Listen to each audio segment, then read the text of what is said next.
Hello friends and welcome to my channel. Here we delve into all things about America, immigration, travel, and life abroad. I'm Victoria and I'm here to reveal 5 critical secrets for achieving a stress-free immigration experience while also saving you money and time. Are you interested? Well, then keep watching.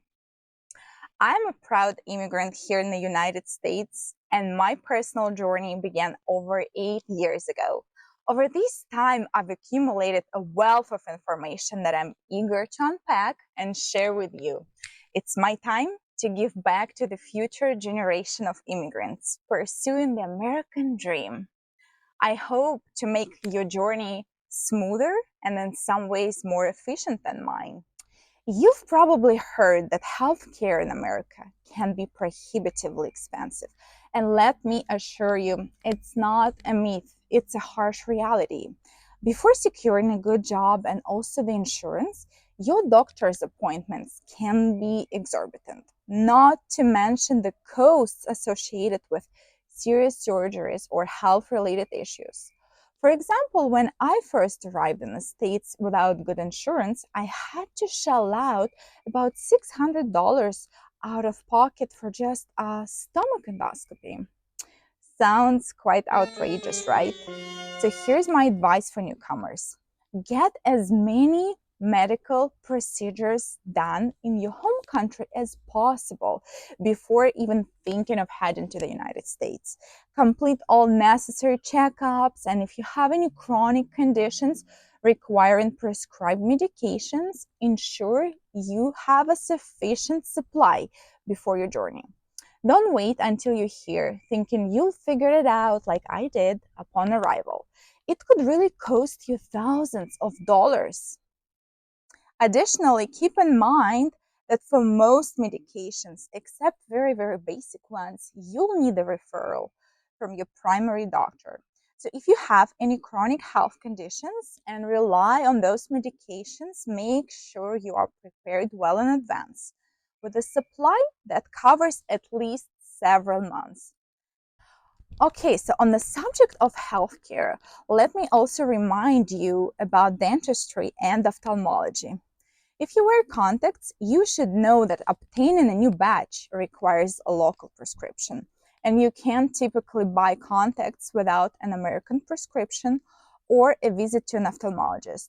Usually, prescriptions are valid for, I think, 1 or 2 years after the exam, but after that, you'll, of course, again need to revisit your doctor for a new prescription. So get those contacts ready for a few months in advance. And don't forget your glasses if you wear them.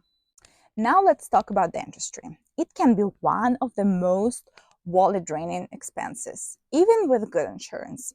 The cost of dental services can skyrocket, especially for complex procedures. For instance, 7 years ago, when I lacked insurance and I needed a root canal on a complicated tooth, I had to pay around, can you guess, actually? $700. Again, $700 out of pocket. Needless to say, prepare in advance. I hope I haven't scared you off, but the cost of healthcare services in America is, in my opinion, one of its major drawbacks. However, I can confidently say that the quality of services and standards here are usually exceptionally very high. This might seem like an easy tip, and after all, who lets their passport expire when planning to immigrate, right? But surprisingly, many people find themselves in a situation like I did, of course, with a passport valid only for 6 months upon their arrival to the United States. Okay, so why do I recommend obtaining a new travel passport or one with at least a year of validity? Because it will be likely that it will be your primary form of identification here. Needed at almost every place you visit, from bars to your next job hiring process. Plus, what if you need to travel somewhere else abroad and obtain a visa to travel to another country? That's an additional layer of hassle that I would think that you would want to avoid. Make sure that your passport remains valid for at least a year upon your arrival.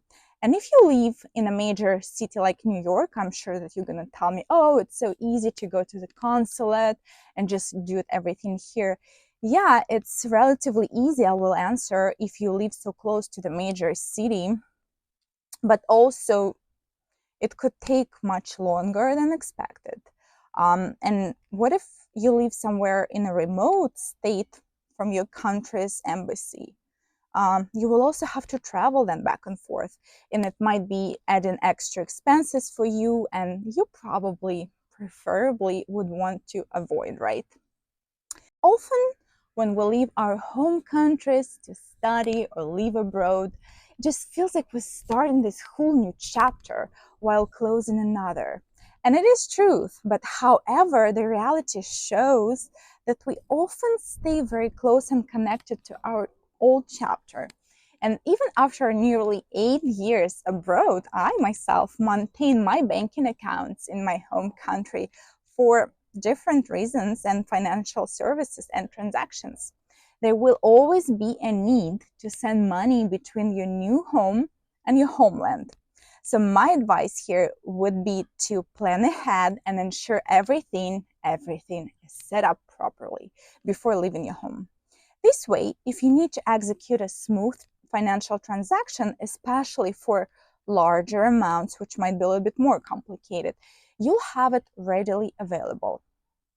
While many people these days opt for easy Bitcoin or cryptocurrency transfers by just opening Bitcoin or crypto wallets, consider the easiest ways and options that could work for you and your needs. And now, my friends, let's talk about the tip number 4. And if your native language isn't English, like obviously mine is not, you'll need to ensure that you have translations for essential documents like birth certificates or marriage certificates. When applying for various paperwork during your immigration journey, you'll often be required to present both the original document and a translation. And in some cases, you might need to have documents apostilled. I really highly recommend preparing these translations in advance so that if anything urgent especially arises, you can present them very quickly. Let me share a personal headache. I had to obtain an Italian visa for travel, and they required a translation of one of my original documents. I was living remotely back then in Montana, with no access to a certified translation agency nearby that could help me with my language.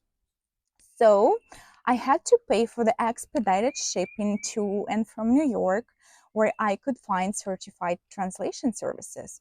The entire process cost me $150, not to mention the stress because everything was super urgent. And I regret not translating all my documents properly before coming to the States, because at my home country, it would be probably about only $20, and the documents would be ready in 24 hours. Save yourself headaches and unnecessary expenses by just translating crucial documents before arriving here. My tip number 5 and my final tip for today is to be very cautious and very selective when bringing electronic devices to the United States. You may already know this, but if not, let me remind you that the electrical voltage in America is 110 volts with a frequency of 60 hertz.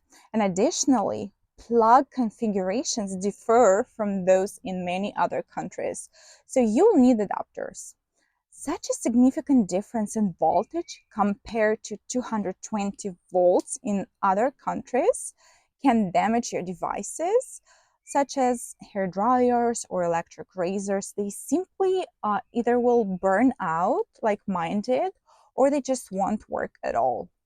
Personally, the only devices that work for me here with an adapter, of course, are laptops, iPads, and I think just the phones, yeah. And there you have it, my friends. We've journeyed through the wild world of prepping for immigration. And I hope you've had as much fun as I had. Another thing I will say, embrace the journey. keep a sense of humor, and you'll be well on your way to achieving your American dream. Thanks for joining me, and may your migration story be as entertaining as it is successful. Stay tuned for more laughs and insights on my channel. Until next time, folks. Oh, and for those who already went through the whole process of this immigration prep and are already here successfully, I hope, please share your tips to help the community of newcomers. Let's create this helpful, amazing, embracing community for everyone. Everyone is welcome here. It's a safe place for us to discuss many cool things.